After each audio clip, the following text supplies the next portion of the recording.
माँ वैष्णो देवी की उत्पत्ति सतयुग में ही देवी त्रिकूटा के रूप में हो चुकी थी।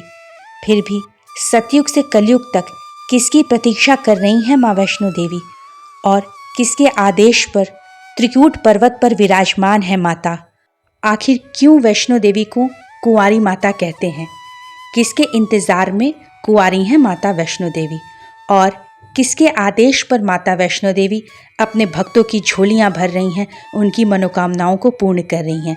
इस संपूर्ण कथा को इस वीडियो के माध्यम से जानेंगे, इसलिए इस वीडियो पर अंत तक बने रहिए। जय माता दी भक्तों। जम्मू के त्रिकूट पर्वत पर एक भव्य गुफा है।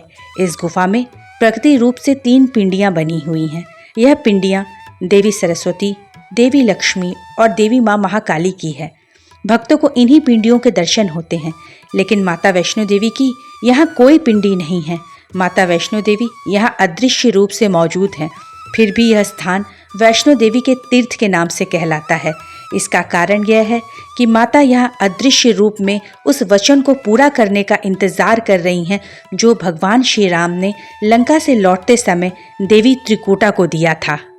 इस संदर्भ में कथा है कि धर्म की रक्षा के लिए भगवान विष्णु और तीनों आदि शक्तियाँ माँ महालक्ष्मी, माँ महाकाली और माँ महासरस्वती के अंश से एक कन्या का जन्म दक्षिण भारत के रामेश्वरम तट पर पंडित रत्नाकर के घर पर हुआ था।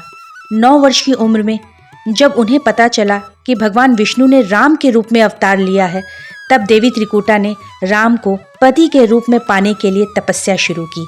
सीता हरण के बाद भगवान राम जब सीता को ढूंढते हुए रामेश्वर तट पर पहुंचे, तब यहाँ प्रभु श्री राम और देवी त्रिकूटा की पहली मुलाकात हुई। देवी त्रिकूटा ने राम को पति रूप में प्राप्त करने की इच्छा प्रकट की। भगवान राम ने देवी त्रिकूटा से कहा कि मैंने इस अवतार में एक पत्नी व्रत रहने का वचन लिया है।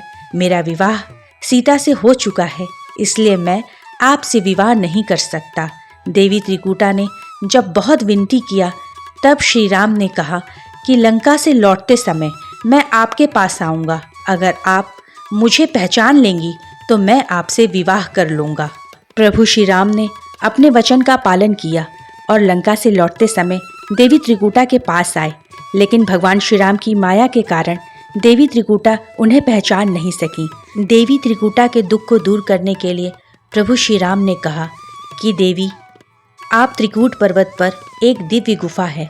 उस गुफा में तीनों महाशक्तियाँ माँ महासरस्वती, माँ महालक्ष्मी और माँ महाकाली पिंडी रूप में विराजमान हैं। आप उसी गुफा में जाकर मेरी प्रतीक्षा कीजिए। कलयुग में जब मेरा अवतार होगा, तब मैं आपसे विवाह करूँगा। तब तक महावीर हनुमान आपकी सेवा में रहेंगे और धर्म की रक्षा में आपकी सहायता करेंगे। पौराणिक मान्यताओं के और भविष्यवाणियों के अनुसार कलयुग के अंत में जब भगवान विष्णु के अंतिम अवतार कल्कि का जन्म होगा, तब वो माँ वैष्णो देवी से विवाह करेंगे, उनके पति बनेंगे। तब तक आप त्रिकूट पर्वत पर निवास करिए और मेरी प्रतीक्षा करिए।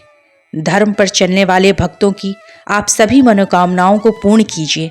प्रभु श्री राम के आदेशानुसार माँ वैष्णो देवी आज भी उनकी प्रतीक्षा कर रही हैं और अपने दरबार में आने वाले सभी भक्तों के दुखों को दूर कर उनकी झोलियाँ खुशियों से भर रही हैं। कलयुग में मोक्ष का साधन है माँ वैष्णो देवी। कलयुग के अंत में कल्कि अवतार के जन्म के बाद धर्म की पुनः स्थापना होगी और ऐसी मान्यता है कि उनका विवाह माँ महालक्ष्मी के अवतार देवी पद्मा से होगा, जो कि माँ वैष्णो देवी का ही मुख्य रूप होंगी। इस प्रकार एक बार पुनः कलयुग के अंत में सतयुग का आरंभ होगा और तब तक माँ वैष्णो देवी अपने भक्तों के दुखों को दूर करेंगी, उनकी सारी मनोकामनाओं को पूर्ण करेंगी और उनकी झोलियाँ खुशियों से भर देंगी। ऐसे ही माँ वैष्णो देवी की कृपा हम सब पर बनी रहे, इसी कामना के साथ इस वीडियो का अंत करते हुए आप सभी से विदा लेते हुए बहुत बहुत धन्यवाद। जय माता दी।